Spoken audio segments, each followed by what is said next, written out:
Glória a Deus, que a graça e a paz do Senhor Jesus seja sobre as vossas vidas, amém? É um prazer ter todos vocês conosco. Eu organizei uns slides aqui, então a gente vai fazer para ficar bem visual mesmo.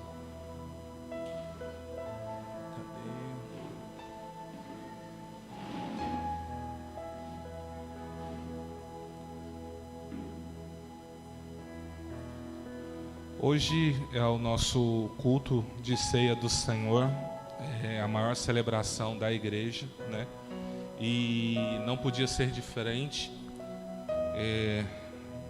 trazer um tema que fale sobre a obra do nosso Senhor em nossas vidas. Nós temos discutido praticamente nos últimos 2 meses, estamos estudando o livro de Levítico. E hoje eu sei que nós estamos falando da parte do dinheiro, mas quem acompanhou o último mês viu que eu tratei das ofertas de redenção, como que Deus resgatava o povo através do sangue dos animais, aonde havia uma cobertura do erro, do pecado da pessoa. A pessoa cometia um erro, ele quebrava uma lei de Deus, então ele teria que trazer um animal para que aquele animal inocente morresse no seu lugar. Então Deus olhava para aquele animal, então ele considerava que aquela pessoa naquele momento estava com a sua dívida paga. Mas era como jogar a sujeira para debaixo do tapete. Uma hora o tapete vai crescer, você vai ver um montinho, né? No começo que você jogar a sujeira tá tranquilo, mas você olha para o tapete e fala, mas por que ali está um elevado? Aí você levanta, né? Se você for agora na sua casa, se você tiver deixado um mês o tapete lá, o que você vai ver? Muita sujeira embaixo, aquele pó, né? E quem é alérgico aí que sofre, né? Levantou ali, já vai começar a espirrar, e só 2 dias aí para parar toda essa coriza, né? Lágrima, então é algo muito sério. E nós vemos isso, e nós temos abordado por que Jesus veio, nós falamos sobre isso. Eu sei que eu não conseguiria falar sobre isso hoje, por quê? Porque nós já estamos falando, nós estamos indo para a 6ª aula, ou seja, já tem 1 mês e meio de eu falando só desses temas, mas está lá disponível na internet, qualquer um de vocês pode acessar e estudar, um conteúdo gratuito para vocês, mas hoje eu quero falar sobre o pecado, o motivo que nos leva a estar buscando a Deus para uma reconciliação. O texto de João 8, 34 e 36, caso você não esteja enxergando, você pode abrir aí na sua Bíblia, João capítulo 8, 34 e 36, que diz assim: Respondeu-lhes Jesus: em verdade vos digo que todo aquele que comete pecado é servo do pecado. Ora, o servo não fica para sempre em casa, o filho fica para sempre. Se, pois, o filho vos libertar, verdadeiramente sereis livres. O filho tem um propósito na minha e na sua vida: nos libertar do pecado. O que é o pecado? Ele vem do grego da palavra amartia, que significa errar o alvo, fracassar e viver nesse fracasso. Basicamente, resumindo, o que é o pecado? Deus, ele tem um princípio. Eu falei isso lá no estudo levítico. Deus tem um princípio. Quando esse princípio é quebrado, Deus estabelece uma lei. Então, quando essa lei é quebrada, junto com esse princípio, é gerado o pecado. Deus estabeleceu um alvo. Deus falou: ame o seu próximo. Quando eu não amo o meu próximo, eu cometo um pecado. Eu chamar uma pessoa de gorda, de feia, de miserável, isso é uma ofensa. É uma ofensa que eu cometo contra ela. E você vai ver que Jesus, na oração do Pai Nosso, ele ensina sobre perdoar as ofensas. Ele diz: perdoa as minhas ofensas. Ou seja, eu ofendo pessoas, assim como eu perdoo aqueles que me têm ofendido, eu sou também ofendido por pessoas. Então, na própria oração, Jesus nos ensinou que deve haver um perdão eu pedindo perdão pelas ofensas que eu cometi, assim como eu devo liberar perdão pelas ofensas que eu recebi. Então é a vida nossa, é a nossa vida, perdoar e ser perdoado. Essa é a nossa vida. Não é assim em casa, né? Não é assim que funciona? Você está criando seu filho, aí ele solta uma palavra, né? O Luiz solta uma palavra mal criada lá, aí entristece a Marilyn, aí de repente ele vê que ela está triste, ele fala: ô mãe, você me perdoa, né? Não sei, é assim, não é? Se não é, o chinelo come, né? Então vai ter que perdoar, nem que for na chinelada. Mas é assim que funciona. Da mesma forma que se a Marilyn falar duro com ele, ver que ele ficou triste, aí Deus fala com ela, vai falar assim: olha, você foi muito duro com ele. Você foi muito duro. Aí você falou: ô filho, você me perdoa a mamãe estava brava aquela hora. Não, mãe, tá bom, né? Me leva tal dia em tal lugar, eu comer uma pizza aí que tá tudo resolvido, né? Não é normalmente assim? Porque o nosso relacionamento é esse, seja para com o próximo, seja para com Deus. Qual que é o grande problema? Todos nós pecamos. Esse é o grande problema. Esse é o grande problema. Então a nossa vida é uma vida contínua, pedindo perdão para pessoas e para Deus. E isso é muito ruim. Não é ruim? A vida tá bom até que você comete um deslize. Aí você tem que ir lá e resolver o problema. Isso é muito ruim.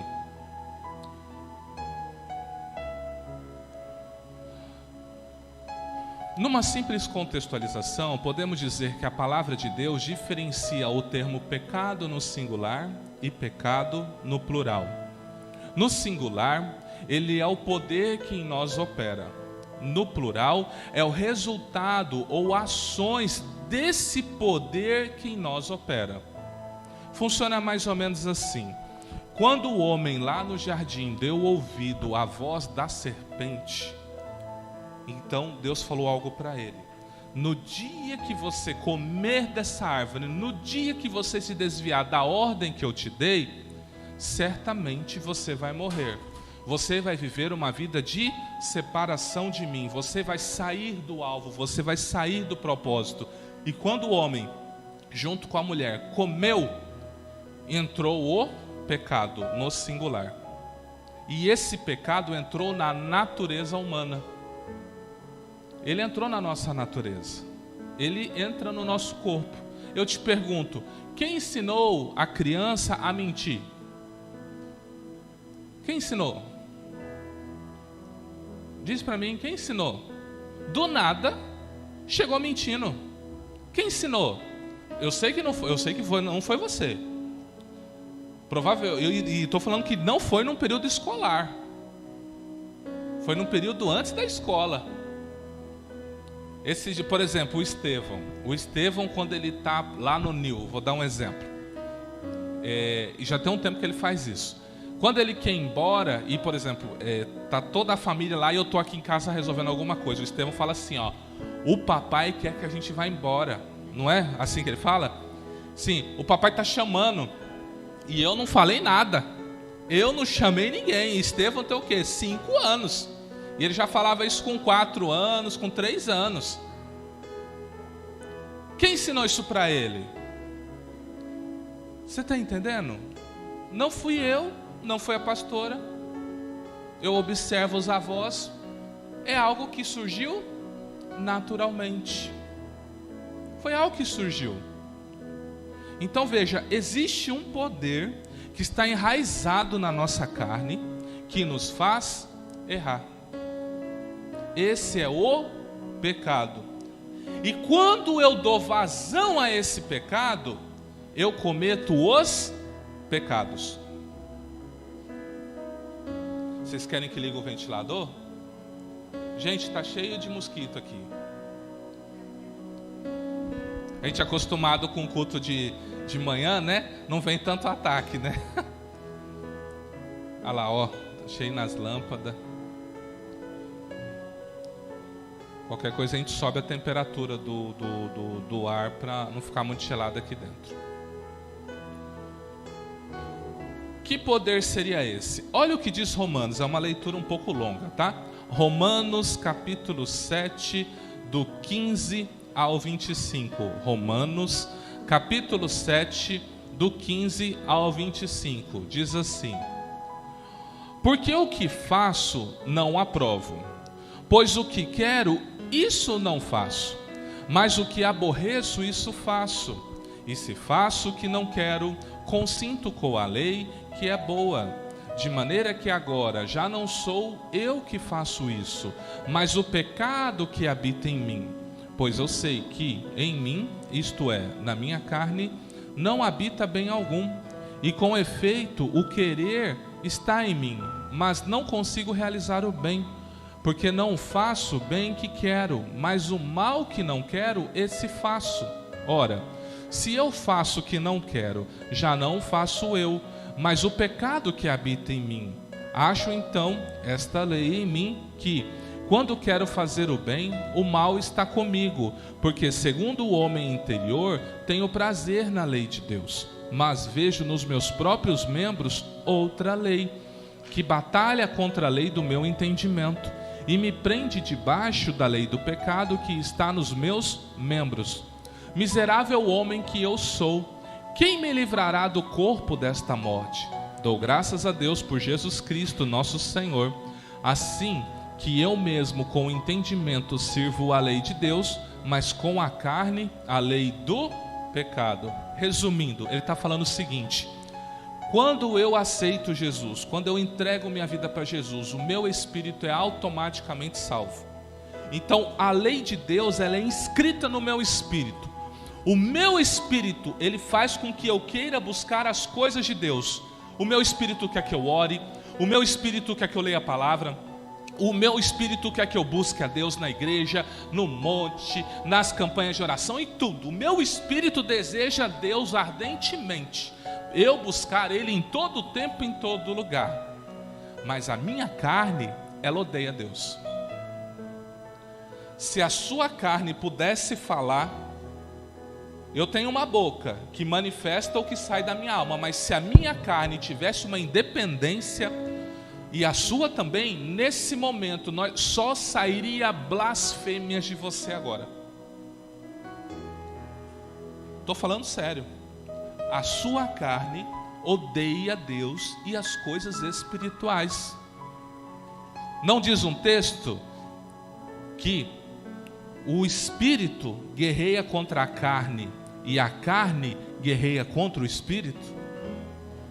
Justamente por esse poder, esse pecado, esse poder que habita onde? Carne.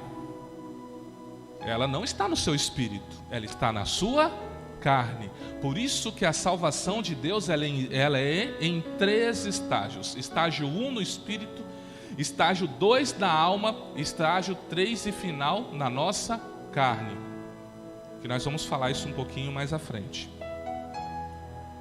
Jesus demonstrou o conhecimento dessa nossa natureza pecaminosa. Olha o que ele fala em Lucas 11:13. Se vós, sendo maus, sabeis dar boas dádivas aos vossos filhos, quanto mais dará o Pai Celestial o Espírito Santo àqueles que lhe pedirem. Ele está dizendo o seguinte: vocês são maus, a vossa natureza é ruim, é caída, é pecaminosa, e vocês conseguem fazer coisas boas. Morreu uma pessoa famosa esses dias, todo mundo sabe de quem eu estou falando. Ateu, melhor que muito crente, doou milhares de cilindros, pagou tratamentos de câncer para pessoas, ajudava todo mundo que pedia, mas ele dizia que Deus não existia. É o que Jesus está falando: se vocês que são maus. E quando ele fazia as peças dele, o que ele fazia? Zombava de Deus. Pode ver os vídeos que ele fazia. Você está entendendo? Eu não estou dizendo, não estou discutindo salvação.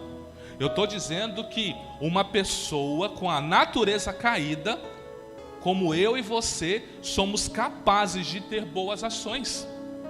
É Jesus que está falando.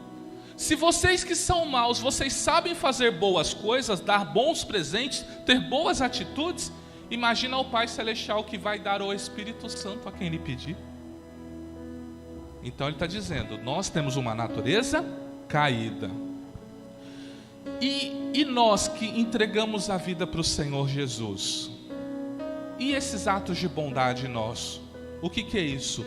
Nada mais é do que o fruto do Espírito Santo em nós. Tudo que eu faço de bom, eu faço porque o Espírito Santo habita em mim. Se dependesse de mim, eu não faria nada de bom. Você faz algo bom, é porque o Espírito Santo habita em você. Não é você, é o Espírito que habita em você.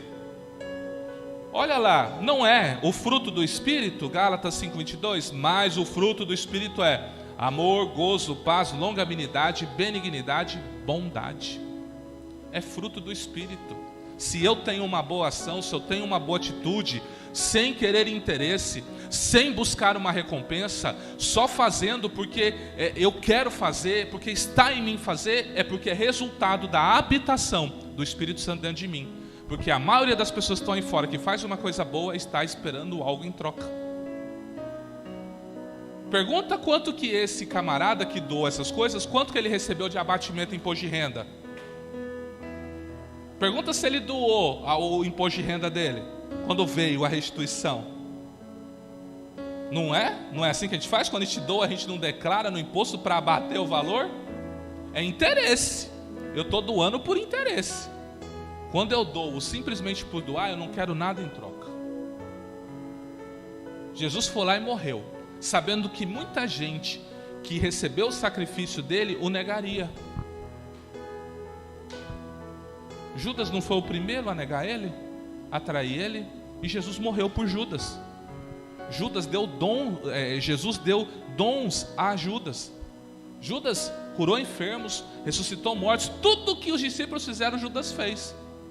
Mas ele não recebeu o sacrifício de Jesus. Ele negou o sacrifício de Jesus.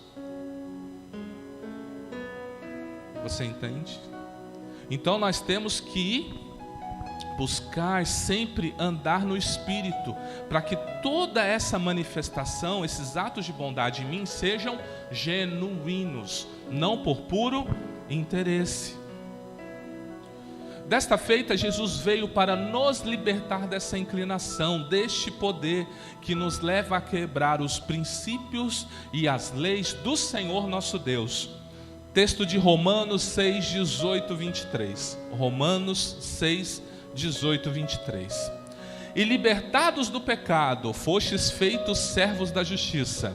Falo como homem pela fraqueza da vossa carne, pois que, assim como apresentastes os vossos membros para servirem à imundícia e à maldade para a maldade, assim apresentai agora os vossos membros para servirem à justiça para a santificação. Lembra que eu falei santificação? Preço pago de sangue. A santificação por nós já foi feita uma única vez. Não há mais santificação, já foi feita no sangue de Jesus. Então, eu agora vivo na justiça, servi na justiça pelo sangue de Jesus, pago por mim uma única vez.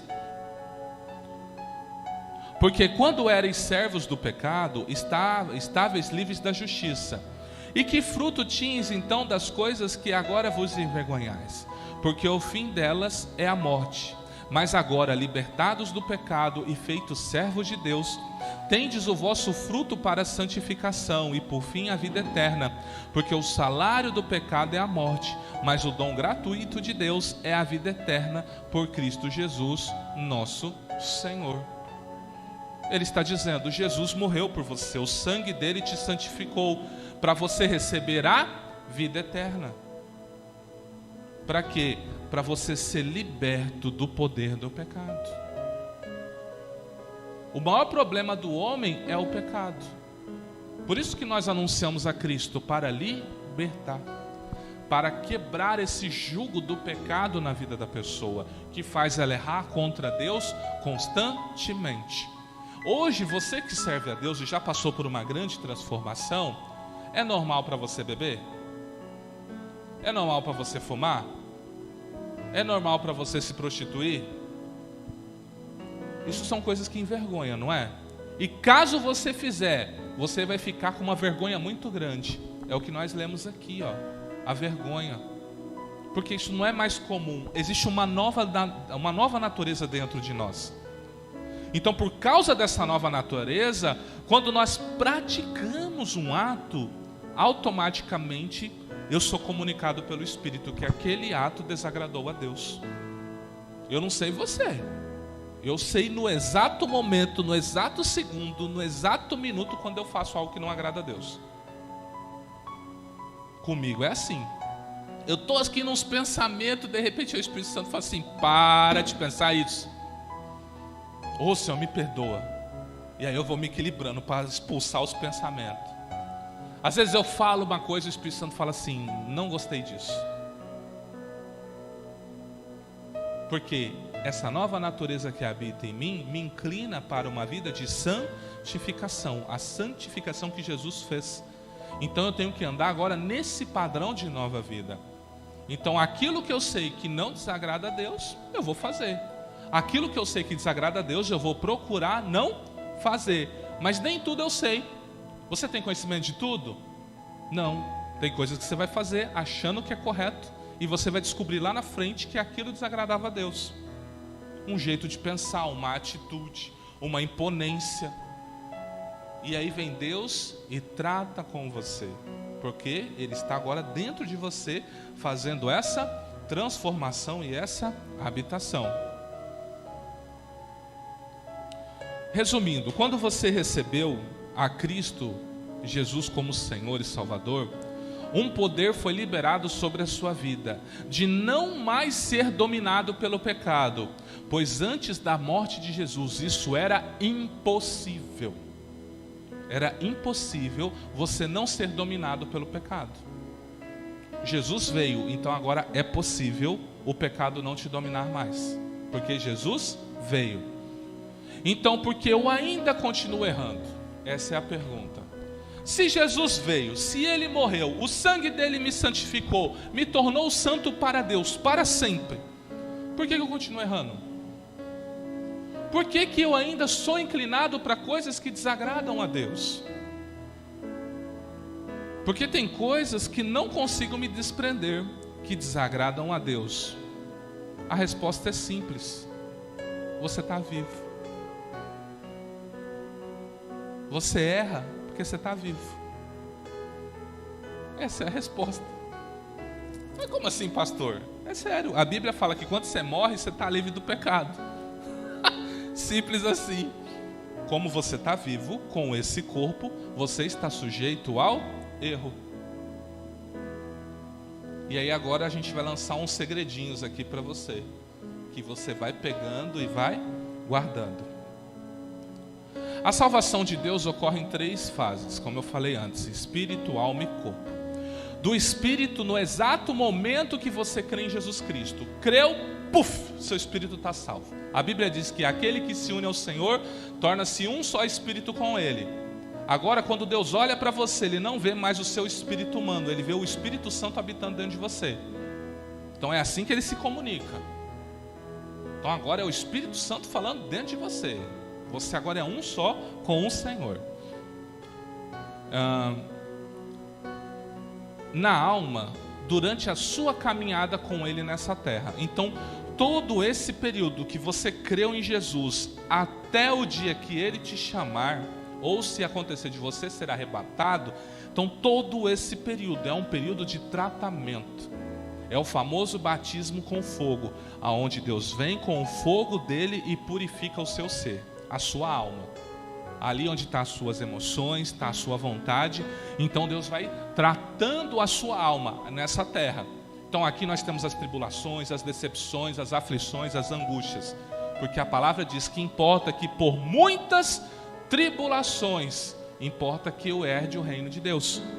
Para que eu seja um novo homem, cheio do Espírito Santo e com um novo caráter nele. Então a salvação da minha alma, ela ocorre aqui, ó. Toda a transformação dela é nesta terra. E no corpo, quando houver a ressurreição.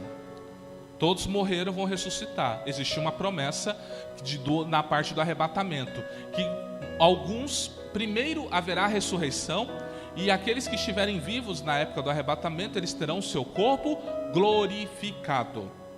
É neste momento que vai haver a salvação do corpo. A Bíblia diz que o mesmo corpo que Jesus tem, nós teremos. Qual corpo? Aquele de Apocalipse. A gente já cantou muito o Corinho de Fogo, né? Tem um homem de branco aqui neste lugar, não é? Aí fala assim, seu peito cingido, né? Com cinto de ouro, seus olhos são como tochas de fogo, não é? É o texto que está em Apocalipse. Nós vamos ter um corpo glorificado, semelhante ao corpo de Jesus, que é o corpo do Pai e o corpo do Espírito. A Bíblia diz que aprouve ao Pai que toda a plenitude da divindade habitasse em Jesus. Então, depois que passar tudo, acabar tudo, passar os 1000 anos do governo de Cristo e Ele entregar o governo ao Pai, a Bíblia diz então que o Pai e o Espírito Santo habitarão no corpo do Filho. E nós veremos um único Deus na pessoa do Filho. Por isso que Jesus fala, quem vê a mim, vê o Pai. Você está entendendo? Então assim, olha, é muita coisa. Eu sei que é difícil falar esse assunto agora, mas é só para você entender um pouco. Assim, enquanto o seu corpo não for glorificado, você estará propício ao erro. Mas fique calmo, tem solução.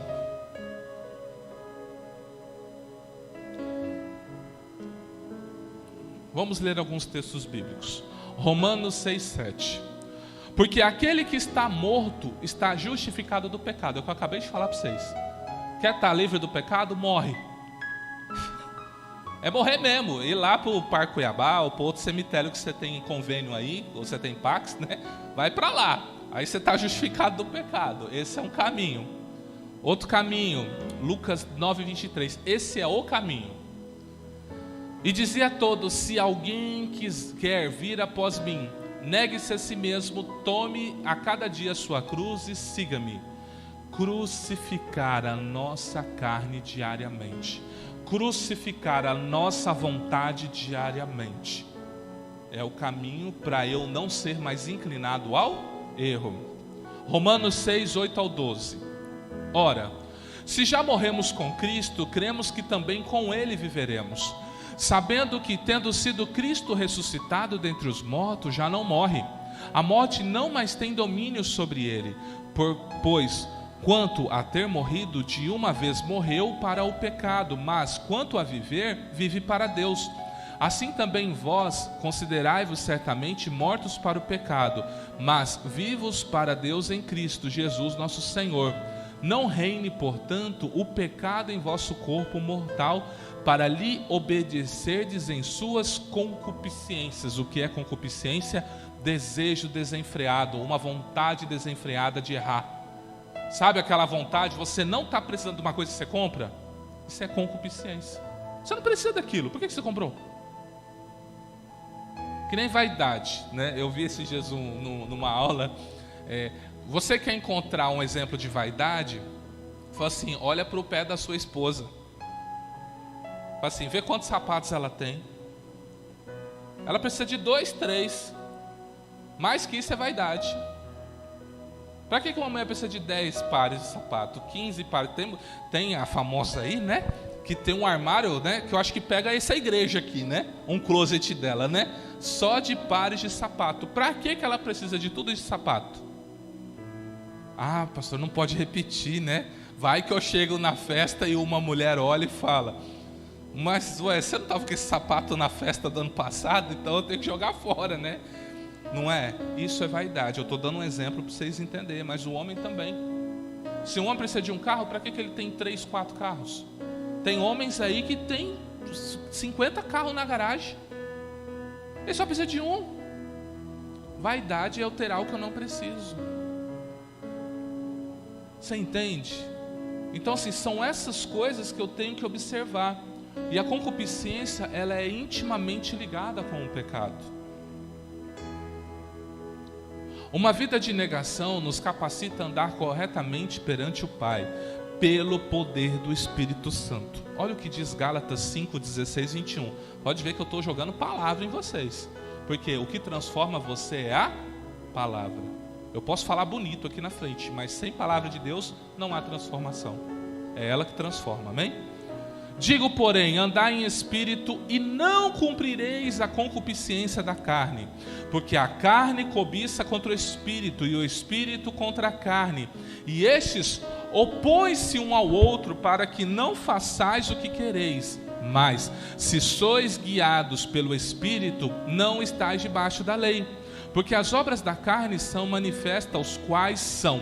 Essas obras da carne é o resultado do pecado na sua vida. Olha lá: adultério, fornicação, impureza, lascívia, idolatria, feitiçaria, inimizade, porfia, emulação, ira, peleja, dissensões, heresias, invejas, homicídios, bebedices, glutonarias e coisas semelhantes a estas, acerca das quais vos declaro, como já antes vos disse, que os que cometem tais coisas não herdarão o reino de Deus.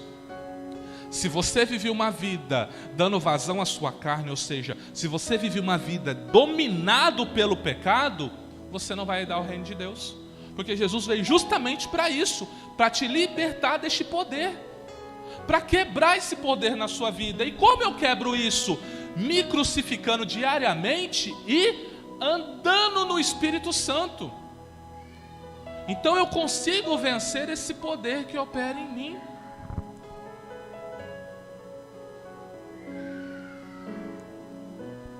Uma questão: por estar crucificado, ou seja, por eu viver uma vida de total negação, uma vida diária mesmo na presença do Senhor nosso Deus, eu nunca mais vou errar? Você acredita que é possível isso? Enquanto eu tiver esse corpo, eu vou errar, você concorda, né?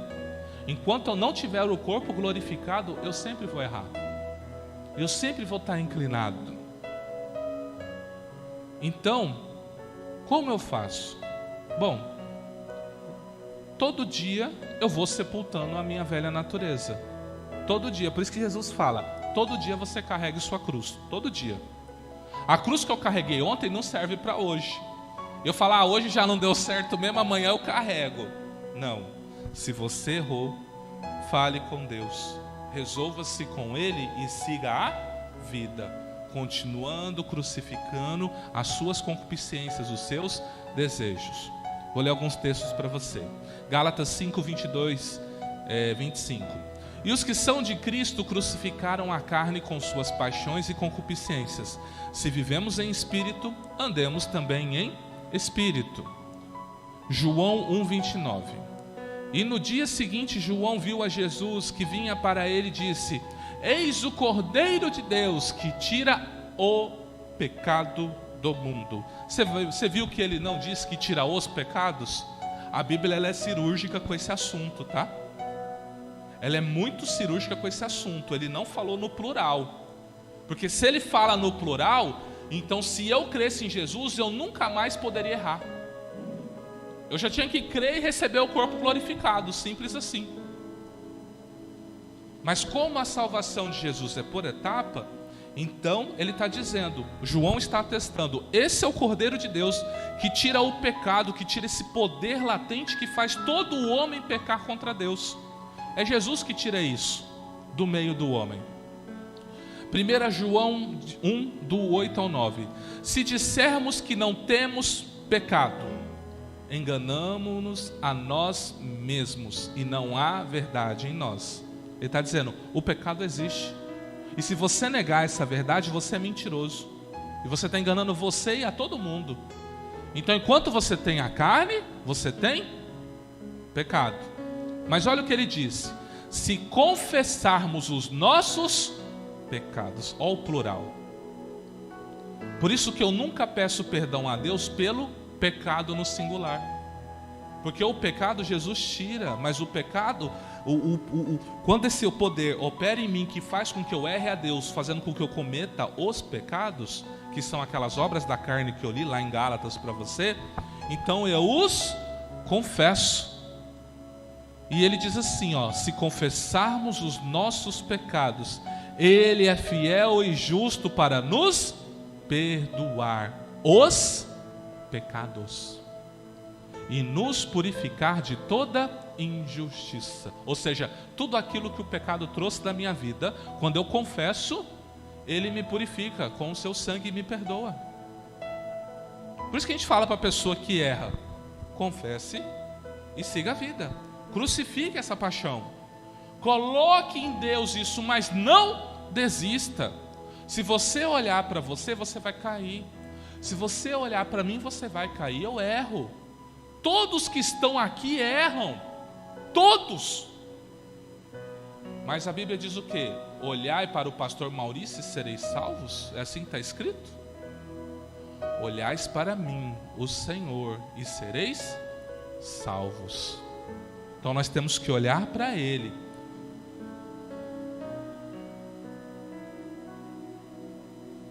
Por isso, andemos firmes no propósito de servir ao Senhor Jesus, matando diariamente a nossa vontade, entregando a Ele o nosso querer.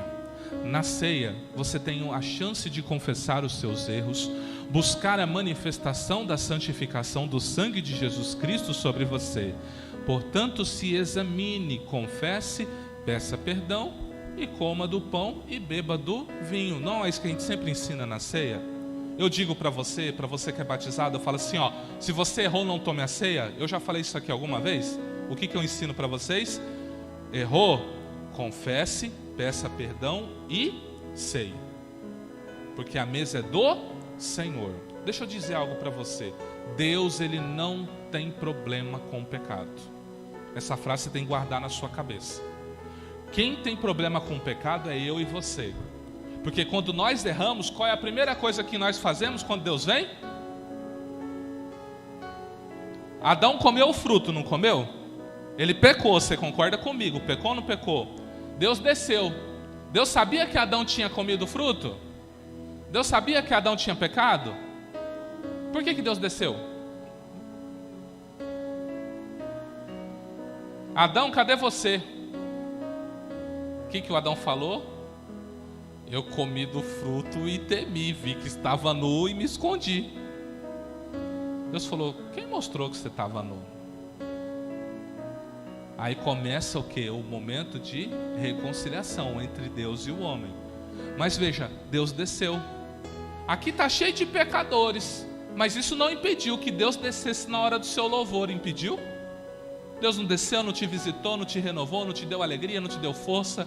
Você não está sentindo mais revigorado, mesmo você tendo pecado. Mas é você que se bloqueia. É o que diz o texto. Os vossos pecados é que fazem separação. Mas Deus desce. Jesus morreu por nós em pecado. Ele não morreu por nós já santificados. Ele morreu por nós já estarmos assim, nessa condição má. Ele nos amou sendo maus. Por isso que nós nunca vamos conseguir pagar o que Jesus fez por nós naquela cruz. Porque Ele fez assim caído. Eu e você, se fôssemos morrer naquela cruz, e se soubéssemos que a pessoa que a gente ia morrer estava tirando onda da nossa cara, a gente ia falar, pode descer, quer descer, quer descer. Não, vai para o inferno. Nós ia ser desse jeito. E Jesus lá na cruz ainda tinha que ouvir os filhos de Deus, que era o povo judeu, dizer assim, ó, se tu és o Cristo, desce aí dessa cruz. Não disse? Vou levantar o templo, não consegue nem sair. Se tu és o Cristo, sai daí. Ele teve que ouvir isso até o último suspiro da vida dele. E o que ele disse? Pai, perdoa-lhes, porque eles não sabem o que eles estão fazendo. Jesus nos amou até o fim, e nos ama até hoje, e nos amará eternamente. Por isso nós temos que andar nessa santificação, nós temos que buscar isso. Olha o que ele diz em João 6, 53 ao 57. Jesus, pois, lhe disse, na verdade vos digo que se não comerdes a carne do Filho do Homem e não beberdes o seu sangue, não tereis vida em vós mesmos. Quem come a minha carne e bebe o meu sangue tem a vida eterna, e eu ressuscitarei no último dia. Porque a minha carne verdadeiramente é comida e o meu sangue verdadeiramente é bebida. Quem come a minha carne e bebe o meu sangue permanece em mim e eu nele. Assim como o Pai que vive me enviou, eu vivo pelo Pai. Assim quem de mim se alimenta também viverá por mim. Então ele está nos chamando para a mesa dele. Ele não está nos repelindo. Por isso que o apóstolo João teve a revelação. Olha, filhinhos, não erreis, não pequem, mas se você pecar, você tem um advogado junto ao Pai, Jesus Cristo. E o que você faz? Você confessa, diga para ele que você errou. Errei, pequei. Deus, eu não consegui. Eu não dei conta. Eu tentei não mentir, mas menti. Eu tentei não me prostituir, mas prostituí. Eu tentei, não falar mal, mas falei mal. Eu tentei não fazer isso, mas eu fiz. Todos nós erramos, mas a todos nós é dado a chance de confessarmos. E a ceia é uma grande oportunidade. Por isso, você que é batizado, você que está aqui nesta noite, você tem uma possibilidade de reconciliação. E você que está aqui, que ainda não é batizado, mas crê em Jesus, corra, desça essas águas. Cumpra a justiça de Deus na sua vida e participe da ceia. Deus, ele fica irado com quem rejeita a ceia dele. Você vai ver um texto aonde Jesus está dando uma parábola, falando assim, havia um senhor e ele deu uma festa de casamento e ele mandou chamar os filhos. Os filhos falaram assim: eu estou ocupado, eu recebi uma promoção, eu tenho uma festa de família. E não veio ninguém. Aí chegou o empregado contando essa história. Aí a Bíblia diz que esse senhor ficou irado, falando assim: então vai, chame as prostitutas, chama os bêbados, chama os drogados, chama os pedintes, chama todo mundo que é rejeitado. E ele foi lá e buscou e encheu a casa. Por quê? Porque como os filhos rejeitaram a mesa do pai, então o pai vai e busca os perdidos, porque eles nunca vão rejeitar a mesa de Deus.